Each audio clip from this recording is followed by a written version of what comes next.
મારી માટે લવની ડેફિનેશન છે એક પર્સન જે મને એકદમ કામ કરી દે, એકદમ પીસ કરી દે, લાઈક એના સાથે મને નર્વસનેસ બિલકુલ ના રહે, મને જેવી મેં છું એવી રીતે ઓળખે, and that is Sagar for me.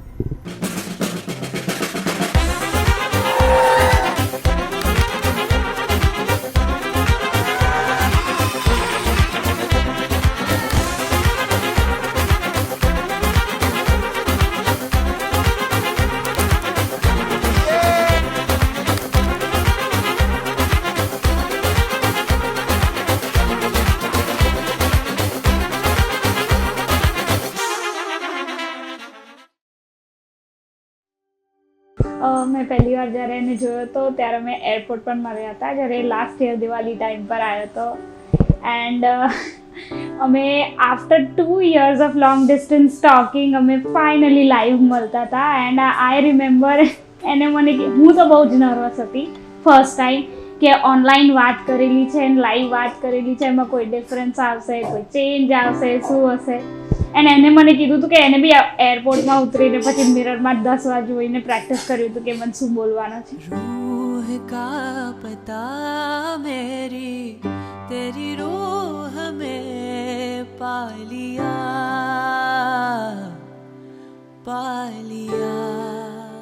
The best part આપણા રિલેશનનો એ છે કે કોઈ વાત ખૂટી નહીં આપણા વચ્ચે કદી. એવું નથી કે શું બોલીએ હવે શું વાત કરીએ. Every day there is a new story, every day there are new gossips, અને it's always a fun ride. Almost આપણે હવે 3 વર્ષ પૂરા કરવા આવ્યા, but I am hoping for infinity with you.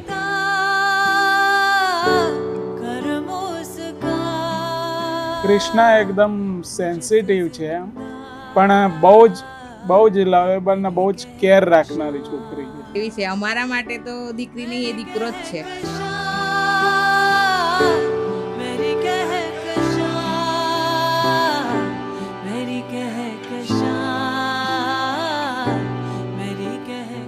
મારી બેન કૃષ્ણા બહુ જ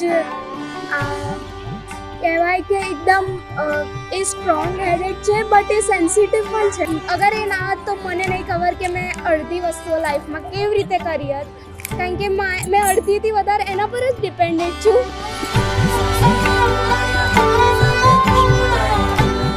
એક્સાઇટેડ તો છીએ જ, પણ એક વાતનું દુઃખ બી છે કે અમે અમારી દીકરીને અમે મોકલી દઈશું એમ. को तेरी मैंने अपना बना लिया.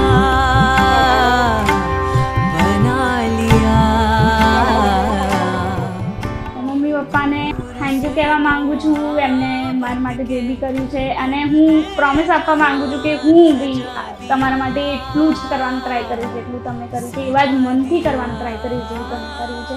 આઈ વિલ મિસ ધેમ અ લોટ. हर फासला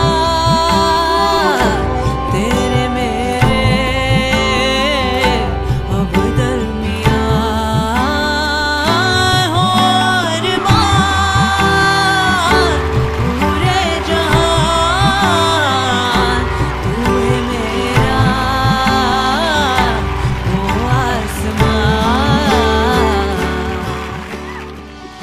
કે while it is established કે among us you are the expressor, but I want to tell you that even if I don't express it much, I really love you and I'm really glad that you are in my life.